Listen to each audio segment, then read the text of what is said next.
Hello, ഇന്നത്തെ വീഡിയോയിലേക്ക് എല്ലാവർക്കും സ്വാഗതം. ഇന്ന് നമ്മൾ ഉണ്ടാക്കാൻ പോകുന്നത് വെണ്ടയ്ക്ക കൊണ്ടുള്ള ഒരു തോരൻ അല്ലെങ്കിൽ മെഴുക്ക് പുരട്ടി. നല്ല കിളുന്ത് പച്ച വെണ്ടയ്ക്ക കിട്ടിയിട്ടുണ്ട്. അപ്പം അതുകൊണ്ട് നമുക്ക് ഉണ്ടാക്കി നോക്കാം. ഇതിനായിട്ട് ഒരു പാത്രം ചൂടാക്കാൻ വെച്ച് അതിലേക്ക് ഒരു 4 ടേബിൾ സ്പൂൺ വെളിച്ചെണ്ണയാണ് ഞാൻ ഒഴിച്ചു കൊടുക്കുന്നത്. ഏത് കുക്കിംഗ് ഓയിലും ഉപയോഗിക്കാം. പിന്നെ അതിലേക്ക് നമ്മൾ ഒരു സവാള ചെറുതായിട്ട് അരിഞ്ഞിങ്ങനെ വെച്ചിട്ടുണ്ട്. അത് അതിലേക്ക് ചേർത്ത് കൊടുക്കുന്നുണ്ട്. എണ്ണ ചൂടായപ്പോൾ സവാള നന്നായിട്ടൊന്ന് വഴഞ്ഞ് വന്നോട്ടെ. ആ ഒരു ഗോൾഡൻ ബ്രൗൺ ഒക്കെ ആവണം, എന്നാലേ അതിനൊരു പ്രത്യേക ടേസ്റ്റ് കിട്ടുള്ളൂ. അപ്പോൾ ഇനിയിപ്പോൾ ഒരു സ്പൂൺ ഉപ്പ് നമ്മളിവിടെ ചേർത്ത് കൊടുക്കുന്നുണ്ട്. എന്നിട്ട് അതൊന്ന് ഇളക്കി കൊടുക്കുന്നുണ്ട്.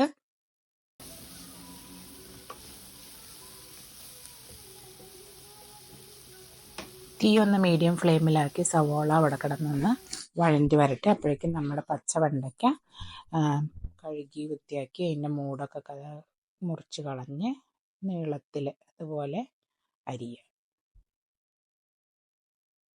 അങ്ങനെ എല്ലാതും അരിഞ്ഞെടുക്കുക. വെണ്ടയ്ക്ക വേണമെങ്കിൽ വട്ടത്തിൽ അരിയുകയും ചെയ്യാം കേട്ടോ, അതുകൊണ്ട് കുഴപ്പമൊന്നുമില്ല.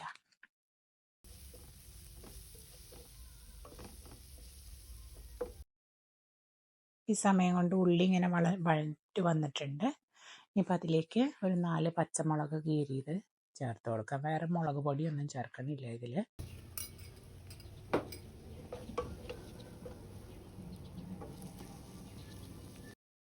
ഇനി മുറിച്ച് വെച്ച വെണ്ടയ്ക്കയാണ് ചേർത്ത് കൊടുക്കുന്നത്.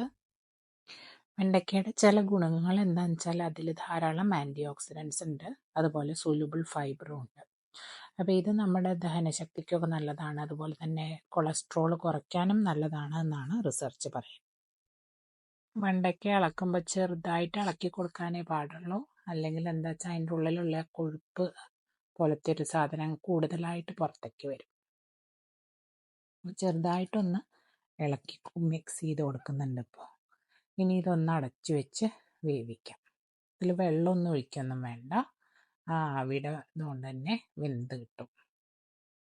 ഏകദേശം ഒരു 10-15 മിനിറ്റോളം വേണ്ടിവരും ഇതൊന്ന് ആയി കിട്ടാനായിട്ട്. ചിലർക്ക് ഒരുപാട് വേവണതും ഇഷ്ടമുണ്ടാവില്ല. അപ്പോൾ അതിനനുസരിച്ച് നിങ്ങളുടെ വേവിനനുസരിച്ച് ആയിക്കഴിഞ്ഞാൽ എടുക്കാം. ഇതിപ്പോൾ ഇതിലിങ്ങനെ നൂല് പോലെ കാണുന്നത് അങ്ങനെ അതിൻ്റെ ഫൈബറാണ്.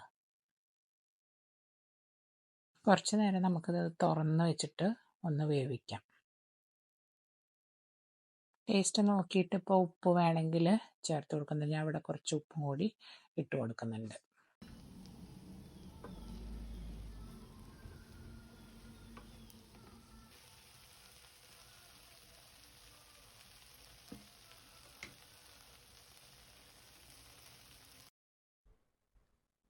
അപ്പോൾ അതാ വെണ്ടയ്ക്ക കൊണ്ടുള്ള തോരൻ അല്ലെങ്കിൽ മെഴുക്ക് പുരട്ടി റെഡി ആയിട്ടുണ്ട്.